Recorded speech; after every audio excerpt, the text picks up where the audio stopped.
Halo, assalamualaikum warahmatullahi wabarakatuh. Ketemu lagi dengan saya di catatan Mas Ruslan. Dan pada malam hari ini yang ingin saya sampaikan adalah tidak jauh dari yang namanya penyakit wasir atau ambeien. Karena kemarin-kemarin itu ada teman saya yang bertanya ya di tempat kerja. Ada teman saya yang di luar yang kemarin ada menengok saya.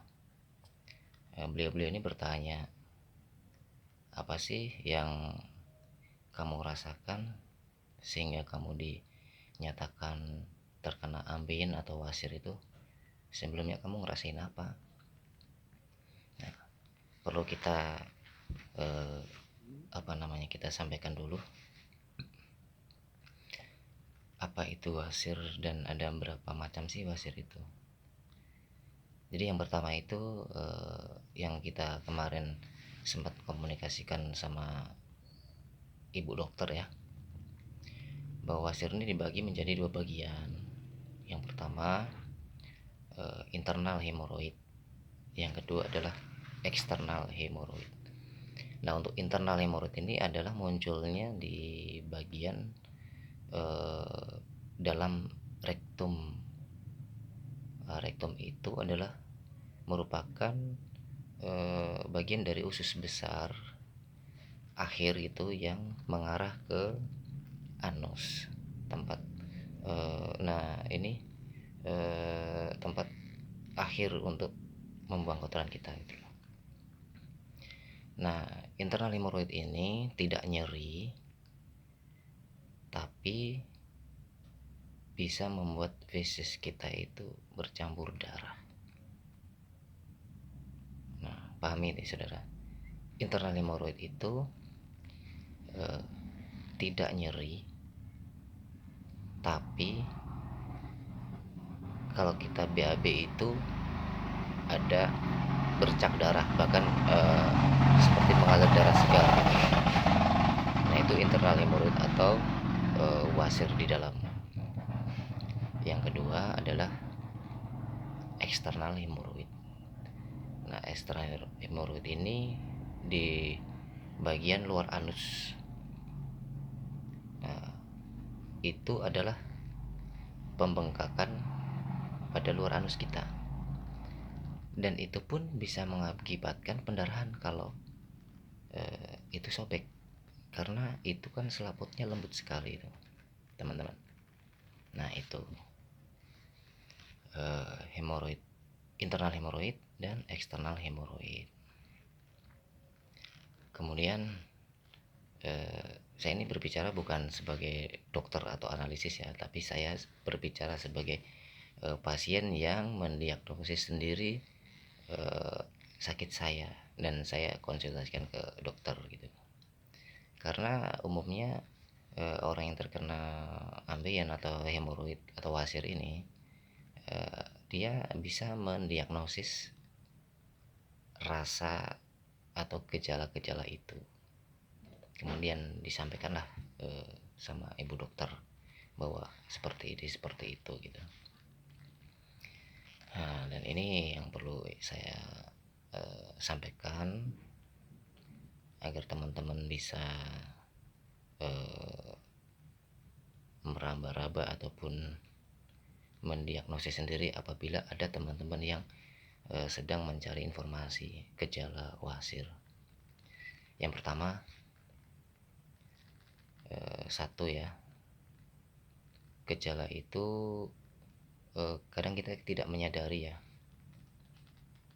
sering susah atau sembelit ketika BAB. Nah, itu gejala yang pertama. Yang kedua, ketika BAB itu keluar darah, kadang darah itu hitam gitu loh, karena campur fesis kan di dalam gitu. Kadang ada juga yang darah segar gitu, tapi kalau saya kemarin saya tidak sampai pendarahan sih. Yang ketiga itu area sensitif kita di anus itu terasa gatal dan agak perih gitu, tapi itu kadang muncul kadang enggak. Nah, itu baru gejala, teman-teman. Berikutnya nih yang sudah bisa dinyatakan itu bisa terkena ambien atau wasir, tapi stadiumnya kita kan belum mengerti itu ada benjolan yang kecil, jadi itu membuat kita tidak nyaman ketika kita duduk. Makanya gejala-gejala yang seperti ini kita harus peka untuk menyikapi, ya kan. Saya ulangi lagi, yang pertama itu sering kita kesusahan atau sering sembelit ketika BAB, itu bisa jadi ada gejala wasir.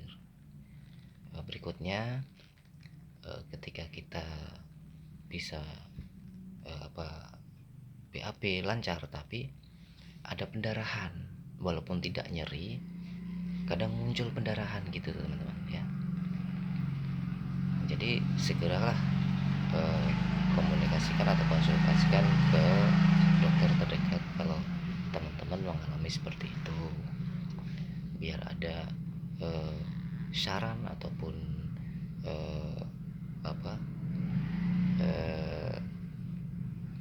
pemberian ilmu agar teman-teman bisa mencegah ataupun bisa menangani gejala-gejala itu.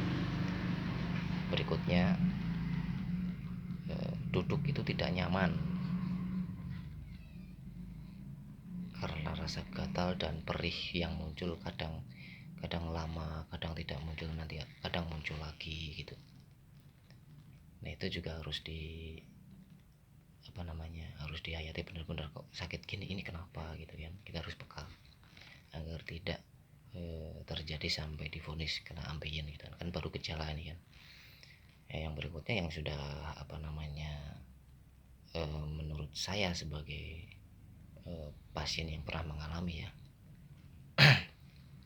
benjolan yang kecil ataupun yang agak gede gitu di area sensitif kita itu, yang menyebabkan kita duduk tidak nyaman, bergerak apapun kita tidak nyaman gitu loh, teman-teman.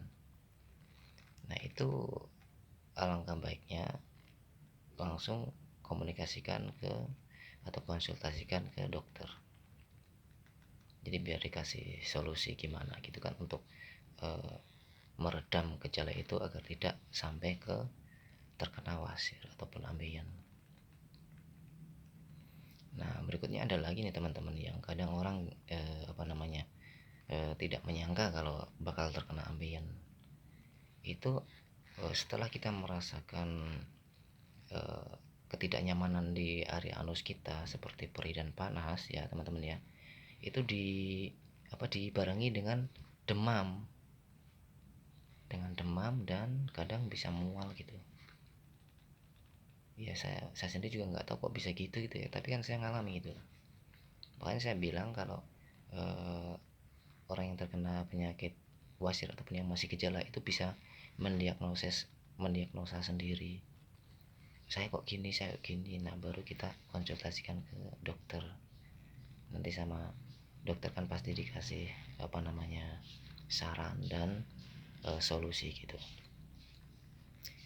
Jadi untuk sementara ini dulu yang saya sampaikan untuk teman-teman, gejala yang kita kadang terlalaikan karena kita sibuk dengan pekerjaan, kita mengalami hal-hal yang seperti itu tapi kita abaikan, dan itu adalah sangat sangat berbahaya sekali kalau kita biarkan gitu ya.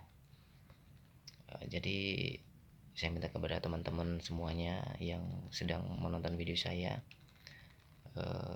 semoga tidak sedang mengalami gejala ataupun tidak sedang mengalami penyakit wasir, tapi alangkah baiknya kalau saudara ataupun teman-teman semua itu sedikit ada sesuatu yang bisa untuk menjadikan pengalaman untuk disampaikan kepada teman-teman, khususnya mereka yang ada keluhan apa gitu kan. Nah, cukup sekian video dari saya, teman-teman.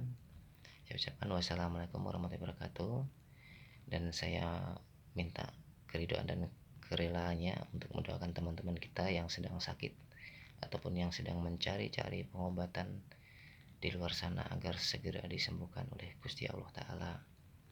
Karena metode apapun tanpa izin dari Gusti Allah Ta'ala tidak akan didapat, hanya dari Gusti Allah Ta'ala yang menyembuhkan. Dan metode-metode itu alternatif ataupun sistem yang lain-lain itu hanya perantara, semuanya hanya datang dari Gusti Allah Ta'ala. Oke teman-teman, cukup sekian. Nanti ketemu lagi di video saya berikutnya, dan saya ucapkan assalamualaikum warahmatullahi wabarakatuh. Salam sehat dari catatan Mas Ruslan.